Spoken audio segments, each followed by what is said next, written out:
오늘은 복수는 누가 하는 것인가? 복수에 대해서 한번 생각해 보도록 하겠습니다.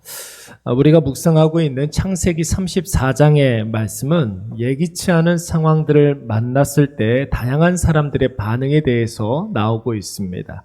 여러분, 창세기 34장에 나오는 예기치 않은 상황이라는 것은 무엇을 의미하는 것입니까? 야곱의 하나밖에 없는 딸 디나가 세겜성에 마시러 나갔다가 몹쓸 짓을 당하게 된 사건을 말하는 것입니다. 여러분, 이 사건을 중심으로 해서 야곱은 어떤 반응을 보이고 있습니까? 그가 하나님을 믿는 자임에도 불구하고 기도의 자리로 나아가지 아니하고, 이게 중요한 것이죠. 기도의 자리로 나아가지 아니하고 하나님의 뜻을 구하지 아니하고 아무것도 안 하고 마치 삐진 사람처럼 잠잠하고 있습니다. 침묵하고 있습니다. 이 사건을 중심으로 해서 여러분, 가해자라고 할 수 있는 세겜과 하몰은 또 어떤 반응을 보이고 있습니까? 단 한마디의 사과나 용서를 구하지도 아니하고 돈과 힘으로 자기 세력을 확장하려고 합니다. 이 일을 빌미로 해서 조금이라도 자기들 유리한 대로 해석하고 이 일을 그렇게 진행시키려고 하고 있습니다. 그리고 디나의 오빠들, 그러니까 야곱의 아들들은 어떤 입장이었습니까? 복수심에 불타올라서 신앙을 빌미로 그들을 도륙할 계획을 세우고 있습니다. 사랑하는 여러분, 침묵, 힘의 논리, 그리고 복수. 우리가 살아가고 있는 이 세상의 방식 아니겠습니까? 세상의 방식으로는 절대로 문제를 해결할 수 없습니다. 오히려 문제를 더 악화시키고 복잡하게 할 뿐, 심지어는 여러분 또 다른 고난과 환난의 빌미가 이제 제공될 뿐입니다. 오늘 본문의 말씀이 바로 이것을 보여주고 있습니다. 야곱의 아들들이 하몰과 세겜에게 야곱의 가문과 하몰의 가문이 이제 통혼하기 위해서는 반드시 하나님의 자녀임을 상징하는 할례를 받아야 된다, 이렇게 이야기했을 때 여러분, 하몰과 세겜이 어떻게 했느냐면 세겜성으로 돌아가서 세겜성 모든 사람들에게 할례를 받아야 된다고 이야기를 했습니다. 할례를 받으면 저들의 것이 우리의 것이 된다고 그랬어요. 할례만 받으면 저들과 우리가 힘을 합할 수가 있다라고 이야기를 했습니다. 그런데 여러분, 그 말에 모든 세겜성의 남자들이 할례를 받아서 거동이 불편할 때에 그 상처가 아물기도 전에 여러분, 세겜성 모든 사람들을 이 디나의 오빠 레위와 시므온이 다 쳐 죽였다고 했습니다. 여러분, 여기서 죽이다라는 말은 죽이다라는 동사의 강조형입니다. 히브리어에는 한 동사를 가지고 강조형으로 어미를 바꾸거든요. 그리고 그 의미를 굉장히 구체화시킵니다. 그러니까 여기에서 죽이다라는 말은 도륙하다, 살육하다, 잔혹한 방식으로 이들을 다 쳐 죽이다, 이런 뜻이 됩니다. 여러분, 야곱의 아들들이 하나님의 공의를 실현한 것입니까? 세겜성 사람들을 죽임으로 말미암아 그들이 하나님의 심판의 도구로 쓰임을 받은 것입니까? 그런 게 아닙니다. 단순히 자기 안에 있는 분노를 해소하기 위해서 이런 처참한 일을 저지르게 된 것입니다. 세겜이 행한 일은 강간이. 근데 여러분, 분명히 세겜이 행한 이 악은 큰 악입니다. 그러나 여러분, 야곱의 아들들은 어떻습니까? 더 큰 악을 저지르게 된 거예요. 살육했습니다. 심지어 여러분, 시므온과 레위만의 문제가 아니었어요.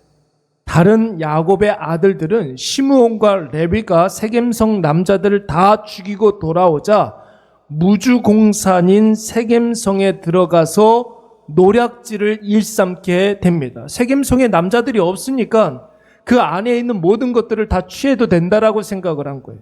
그래서 여러분, 28절 이하의 말씀을 보면 양과 소와 세겜성에 있는 나귀와 그 성읍에 있는 것들과 들에 있는 것들과 그들의 모든 재물을 빼앗았다고 그랬어요. 심지어는 그들의 자녀와 아내들을 사로잡고 집안에 있는 모든 물건들을 노략했다고 했습니다. 사랑하는 여러분, 우리가 명심해야 될 것은 복수는 사람의 방식이 아닙니다. 하나님께서는 사람이 직접 복수하는 것을 원하지 않습니다. 왜냐하면 심판은 하나님의 것이기 때문에 그런 것이죠. 사람들이 왜 복수를 합니까? 복수를 하면 내 원한이 풀어진다라고 생각을 하는 거예요. 복수를 하면, 안갚음을 하면 내 속이 시원해질 것이라고 생각을 합니다. 그래서 여러분, 지금의 그 문제가 풀어지고 복수를 하면 더 나아질 것이라고 생각을 합니다. 그러나 여러분, 인간의 복수는 문제 해결의 방식이 아니에요. 더 큰 문제를 야기하고 더 다른 문제를 가져오고 심지어 더 큰 심판을 받게 되는 것입니다. 그래서 여러분, 로마서 12장 말씀, 히브리서 10장 말씀 보시면 뭐라고 그랬습니까? 원수 갚는 것은 하나님께 있다고 그랬습니다. 원수는 누가 갚아주신다고요? 하나님이 갚아주시는 거예요. 물론 이 세상에 악이 있죠. 악한 사람이 분명히 있습니다. 하나님은 악한 자를 심판하실 때 선한 사람의 손을 빌리지 않아요. 악한 자는 악한 자에 의해서 심판을 받게 되는 것입니다. 선한 자, 그러니까 하나님의 자녀들이 해야 할 일은 무엇이냐면 복수하고 안갚음하는 것이 아니라 복을 빌어주고 위로해주고 칭찬해주고 그를 위해서 기도해주는 것이 바로 하나님의 자녀들이 해야 할 일입니다. 여러분, 절대 우리의 손에 피를 묻혀서는 안 되는 거예요. 악한 자는 하나님께서 반드시 심판하시는 줄로 믿습니다. 나에게 불이익을 주고 손해를 입힌 그 사람에 대한 심판은 손해본 내가 하는 것이 아니에요. 그 일을 지켜보고 계시는 하나님이 하실 일입니다. 그래서 여러분, 지난 주일날 뭐라고 그랬습니까? 하나님이 우리의 고엘이 되어주신다고 그랬잖아요. 대신 갚아주신다고요. 하나님께서 우리의 모든 것을 하나님께서 다 해결해 주시는 거예요. 그래서 인류 역사상 악한 제국들을 한번 보시기 바랍니다. 그들에게 피해를 보고 그들에게 불이익을 당했던 자들에게 심판을 받는 예가 없어요. 거의 더 악한 자들에게 멸망을 당하거나 혹은 자중질환으로 스스로 무너지게 됩니다.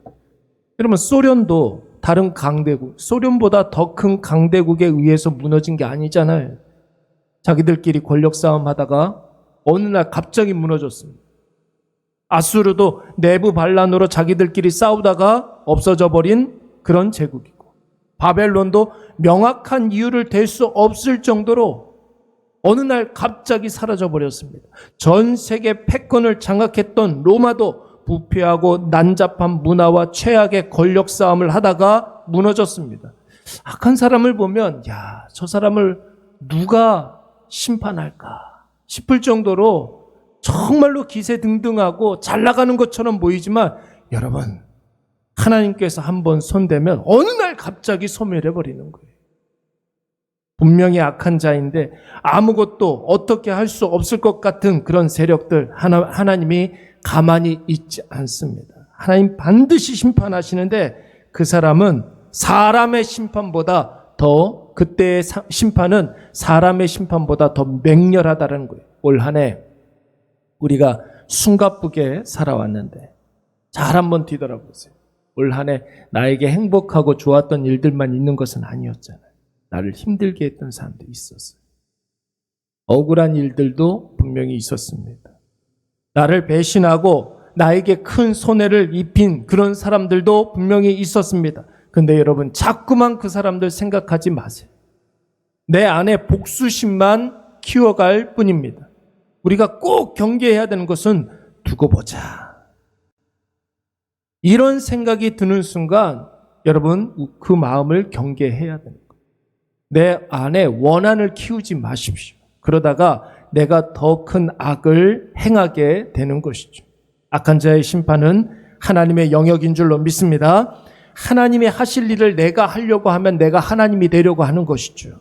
오늘 이것을 꼭 기억하셔서 어처구니 없는 손해와 불이익을 당했을 때 오직 하나님의 뜻을 구하고 하나님의 말씀대로 행하시고 세상에 대해서는 축복하고 위로하고 기도하는 일에 집중하면 하나님께서 그 사람들을 귀하게 여기시고 소중하게 여기셔서 때가 되었을 때 그를 높여주실 줄로 믿습니다.